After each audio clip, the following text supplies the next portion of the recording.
Hello viewers, welcome to my YouTube channel tips techs. আশা করি আপনারা বেশ ভালোই আছেন। বন্ধুরা, জিমেল ব্যবহার করতেছেন কিন্তু জিমেলের দুইটা সেটিং সম্পর্কে জানেন না এবং মাসে বা সপ্তাহে সেগুলো একবারও চেক করতেছেন না। যে কোনো সময় বিপদের সম্মুখীন হতে পারেন আপনি। বর্তমানে প্রত্যেকটা স্মার্টফোন ব্যবহারকারী জিমেল অ্যাকাউন্ট ব্যবহার করে থাকে। জিমেলের মাধ্যমে আমরা স্মার্টফোনে অনেক সুবিধা পেয়ে থাকি, যেমন mailing, job application, software download, Google ড্রাইভে আমাদের গুরুত্বপূর্ণ ডকুমেন্ট স্টোরেজ, গুগলে সিক্রেট বা নর্মাল ছবি স্টোর করে থাকে। কিন্তু আমরা একটু অসতর্ক হলে সেই জিমেলের মাধ্যমে সুবিধার চেয়ে অসুবিধাই বেশি হওয়ার সম্ভাবনা বেশি থাকে। যেমন কেউ যদি গোপনে আপনার জিমেইল লগ ইন করে ব্যবহার করতে পারে, তাহলে সে তার ফোন থেকে আপনার জিমেইলের মাধ্যমে আপনার জিমেলে জমা থাকা সব ডকুমেন্ট দেখতে হবে এবং হ্যাক করতে হবে। এতে আপনার গোপনীয়তা বলতে কিছু থাকবে না। অনেক সময় ব্ল্যাকমেলের শিকার হতে পারেন। বন্ধুরা, জিমেল অ্যাকাউন্টের গুরুত্বপূর্ণ দুটা সেটিং যদি আমরা না জেনে থাকি, পরবর্তী আমরা অনেক সমস্যায় পড়তে পারি। এই ভিডিওর মাধ্যমে সেটিংগুলো সম্পর্কে আপনারা জানতে পারবেন। তো আপনারা দেখতেছেন টিপস টেক্স ইউটিউব চ্যানেল। আমি আছি আরাফাত, আপনাদের সাথে। চলুন ভিডিওটি শুরু করা যাক। নতুন ভিডিও পেতে আমার চ্যানেলটি সাবস্ক্রাইব বাটনে ক্লিক করে Never miss an update. বন্ধুরা, প্রথম সেটিংটা হচ্ছে আপনারা যে জিমেল ব্যবহার করতেছেন সেই জিমেল আপনাদের স্মার্টফোন ছাড়া অন্য কোনো স্মার্টফোনে বা অন্য ডিভাইসে ব্যবহার করতেছে কিনা সেটি চেক করা। সেটি চেক করার জন্য বন্ধুরা প্রথমে আপনারা আপনাদের ফোনে প্লে স্টোরে চলে যাবেন। প্লে স্টোরে যাওয়ার পর আপনাদের সামনে ঠিক এরকম একটা ইন্টারফেস আসবে। এই ইন্টারফেসটির ঠিক ডান পাশের উপরে কোনায় দেখতে পাবেন আপনারা যে জিমেল ব্যবহার করেন সেই জিমেলের লোগো। আপনারা সেই জিমেল লোগোর উপর ক্লিক করবেন। সেই লোগোর উপর ক্লিক করার পর আপনাদের সামনে ঠিক এরকম একটা ইন্টারফেস আসবে। এখানে গুগল অ্যাকাউন্টে নামে একটি অপশন আছে, সেটিতে ক্লিক করুন। সেটিতে ক্লিক করার পর আপনাদের সামনে ঠিক এরকম একটা ইন্টারফেস আসবে। এখানে আপনারা দেখতে পাবেন অনেকগুলো সেটিং। এই সেটিংগুলোর একটু ডান দিকে স্ক্রল করুন। ডান দিকে দেখতে পাবেন সিকিউরিটি নামে একটা অপশন, আপনারা সেটিতে ক্লিক করুন। সেটিতে ক্লিক করার পর ঠিক আপনাদের সামনে এরকম একটা ইন্টারফেস আসবে। এই ইন্টারফেসটি আপনারা নিচের দিকে স্ক্রল করুন।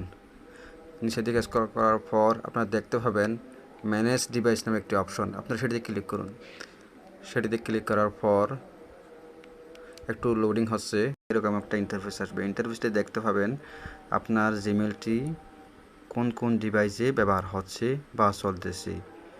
বন্ধুরা, এখানে আপনারা দেখতে পাবেন ব্লুটুথ চিহ্নিত একটি ডিভাইস। যে ব্লুটুথ চিহ্নের ডিভাইস দেখতে পাবেন সেটি হচ্ছে আপনার মেইন ফোন। বাকি অন্য কোনো ডিভাইস যদি শো করে তাহলে সেটি মনে করবেন অন্যান্য ডিভাইস যে আপনার জিমেলটি লগ ইন আছে। বন্ধুরা, বিভিন্ন কারণে আমাদের জিমেলটি অন্যান্য ফোন লগ ইন থাকতে পারে। সাপোজ ধরেন আপনার একটি ফোন ছিল, সেই ফোনটি আপনি বিক্রি করে দিচ্ছেন, বাট আপনি সেখান থেকে আপনার জিমেলটি লগ আউট করতে বলে গেছেন, বা আপনার একটা ফোন ছিল সেটি আপনি হারিয়ে ফেলছেন, সেখান থেকে তো আপনি আপনার জিমেলটি লগ আউট করতে পারেন। অথবা আপনাকে স্পাই করার জন্য, আপনার তথ্য চুরি করার জন্য আপনার জিমেলটি অন্য কেউ চুরি করে ব্যবহার করতেছে। এসব কারণে আপনার জিমেলটি অন্যান্য ডিভাইসে লগ ইন থাকতে, অথবা আপনি বিভিন্ন কারণে অন্যের ফোন দিয়ে আপনি বিভিন্ন কাজ করছেন, অথবা আপনার জিমেলটি সেখানে লগ ইন করছিলেন বাট সাইন আউট করতে বলে গেছেন। বন্ধুরা, যদি আপনার ডিভাইসটি অন্যান্য কোনো ফোনে লগ ইন দেখতে পান তাহলে বইয়ের কোনো কারণ নেই, আপনি খুব সহজেই আপনার ফোনটি এখান থেকে সাইন আউট করতে পারবেন। এখানে আপনার ব্লুটুথ চিহ্নিত ফোন ছাড়া প্রত্যেকটা ফোনের ডান পাশে 3 ডট মেনু দেখতে পাবেন। আপনি যে ডিভাইসটি থেকে আপনার জিমেলটি সাইন আউট করবেন, আপনি ঠিক সেটি ডান পাশের 3 ডট মেনুতে ক্লিক করুন। 3 ডট মেনুতে ক্লিক করার পর আপনার সামনে সাইন আউট নামে একটি অপশন পাবেন, সেটিতে ক্লিক করুন। সেটিতে ক্লিক করার পর পুনরায় সাইন আউট অপশনে ক্লিক করুন। সেটাতে ক্লিক করলে আপনার জিমেলটি অন্য ডিভাইস থেকে লগ আউট হয়ে যাবে। বন্ধুরা, ঠিক আপনি এভাবেই আপনার জিমেলটি অন্য ফোনে লগ ইন থাকলে রিমুভ করবেন বা সাইন আউট করবেন। বন্ধুরা, এখন আপনাদের দেখাবো জিমেলের দ্বিতীয় গুরুত্বপূর্ণ সেটিং। তো আপনাদের একটু মুখে বলে দিচ্ছি সেটিংটা কি, এই সেটিংটা উপকারটা কী। এই সেটিংটা হচ্ছে আমাদের জিমেল দিয়ে আমরা কিন্তু অনেক সময় বিভিন্ন ওয়েবসাইট অ্যাক্টিভ করে ফেলি, অথবা বিভিন্ন অ্যাপ্লিকেশন ওপেন করার পর যদি সেখানে ইমেল চাই আমরা অ্যালাউ করে দিই। তো আপনি এই সেটিংটার মাধ্যমে জানতে পারবেন আপনার জিমেল দিয়ে কয়টা ওয়েবসাইট লগ ইন করছেন অথবা কয়টা অ্যাপ্লিকেশন ব্যবহার করছেন, এই জিমেল দিয়ে কী আপনি ব্যবহার করতেছেন খুব সহজে জানতে পারবেন। যে সাইটে আপনার জিমেল অ্যাক্টিভ করলে আপনার সমস্যা হতে পারে, যে অ্যাপ্লিকেশন আপনার জিমেল দিয়ে অ্যাক্টিভ করলে সেই অ্যাপ্লিকেশন আপনার ডাটা চুরি করার সম্ভাবনা থাকে, সেই অ্যাপ্লিকেশন বা ওয়েবসাইটে আপনারা যদি ভুলে আপনাদের জিমেল লগ ইন করে ফেলেন, বইয়ের কোনো কারণ নেই। এই ভিডিও দেখার পর সেগুলো থেকে আপনারা নিজেই আপনাদের জিমেল রিমুভ করতে পারবেন। আপনারা পুনরায় প্লে স্টোরে চলে যাবেন, ঠিক আগের মতোই জিমেল লোগোতে ক্লিক করবেন। জিমেল লোগোতে ক্লিক করার পর ঠিক আগের মতোই গুগল অ্যাকাউন্ট অপশানে ক্লিক করবেন, ঠিক আগের মতোই সিকিউরিটি অপশানে ক্লিক করবেন।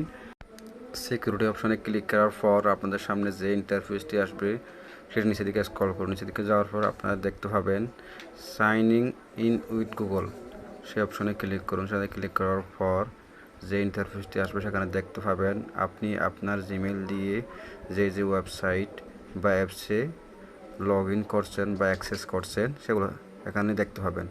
দেখেন আমি আমার জিমেল দিয়ে bdshop.com-এ লগ ইন করছি, গ্রামারলিতে লগ ইন করছি, টিকটকে লগ ইন করছি, WP24 লগ ইন করছি।